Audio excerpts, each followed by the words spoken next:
قد كفاني علم ربي من سؤالي واختياري. قاعده 22 چی میگه؟ قاعده 22 میگه که نتیجه مخالفت با تعهدات سیگانه را بدانیم. حال کسی که با این تعهدات مخالفت میکنه چی مشکل برش پیدا میشه؟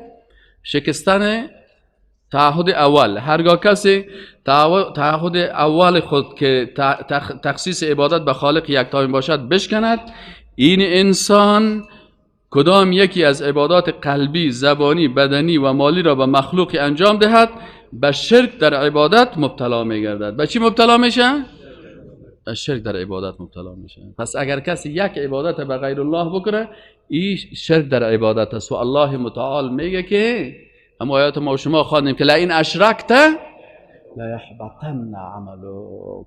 یک نفر ماه مبارک رمضان روزام گرفت، سعی کنم مثال شبتونم، ماه مبارک رمضان روزام گرفت و در ماه شوال شکم گرفت، سیزه یک دفعه صاحب روزاش که خلاص شد نظر به نام یک مخلوق لئن اشرکت تمام لحبت، تمام اعمالش باطل شد.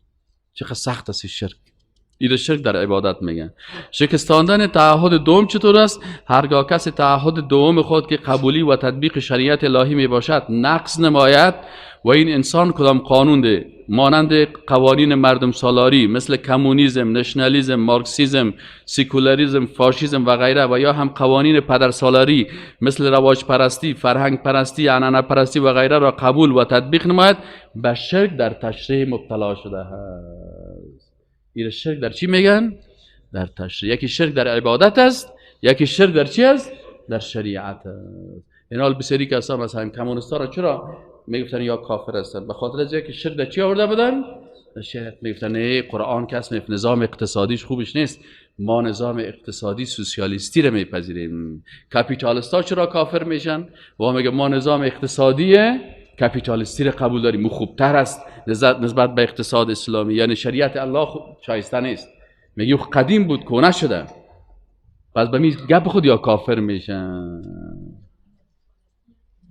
در عنعنه پرستی چطور است که در عنعنه پرستی طور است که آیت قرآن میگه و اذا قیل لهم اتبعوا ما انزل الله، وقتی که برای مردمای جاهلیت گفته میشد که شما متابعت از قرآن بکنین، سیزنی متابعت از سنت، قالوا بل نتبع ما وجدنا علیه آبانا. میگه نه نه نه، ما قرآن کار نداریم، ما سنت کار نداریم، ما چیزی که از پدرای ما مانده ما اونمو رو اعلان نمیتیم، ما مردم دین پدرایتان ما کم بگیره. میگه نمیگه؟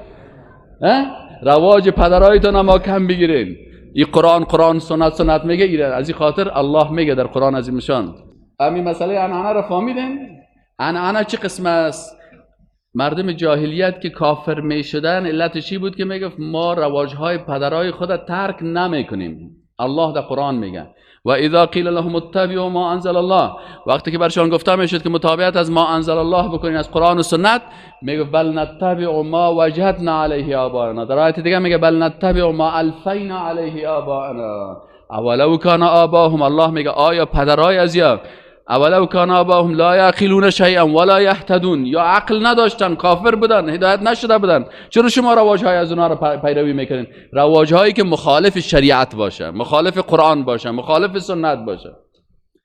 متوجه هستین؟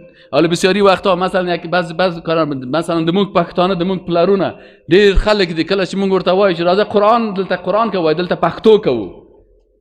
قانون پښتو چی است؟ د پښتو قانون د جاهلیت قانون ده.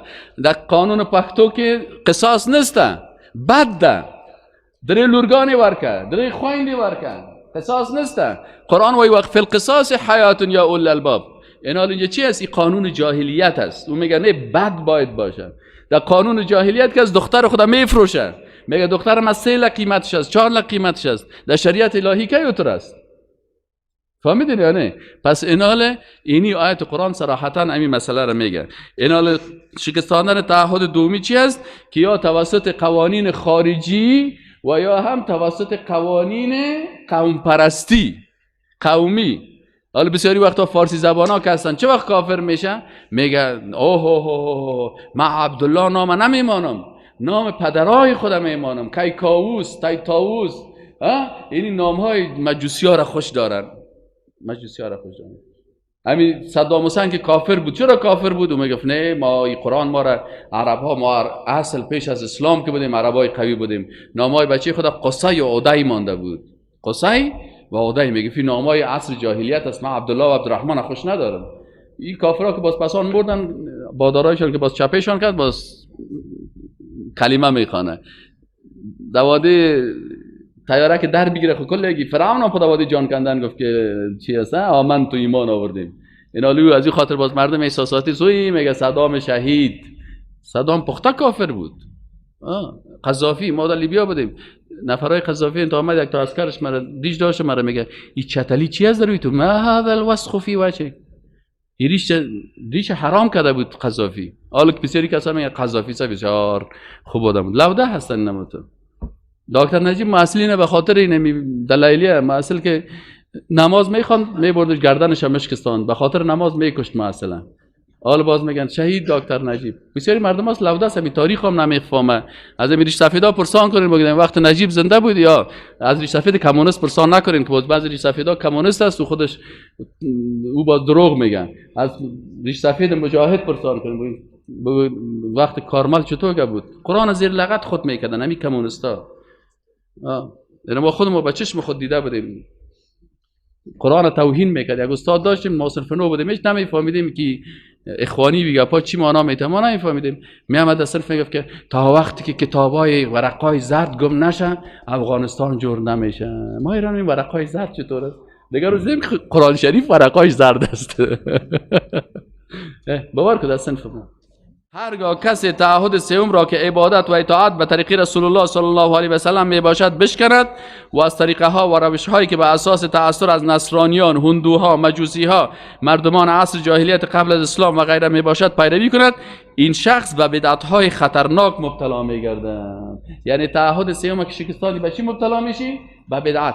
سیکو سنت راه و روش پیغمبر صلی الله علیه و سلم، بدعت کاری که ضد روش رسول الله صلی الله علیه و سلم است. اینا اگه به طریقی رسول الله صلی الله علیه و سلم عبادت کردی تو مطابق سنت هستی، تعهد سومی حفظ کردی. اگر مخالف طریقی پیغمبر عبادت کردی به چی مبتلا شدی؟ به بدعت. و رسول الله صلی الله علیه و سلم کل بدعت ضلاله، هر بدعت گمراهی هست.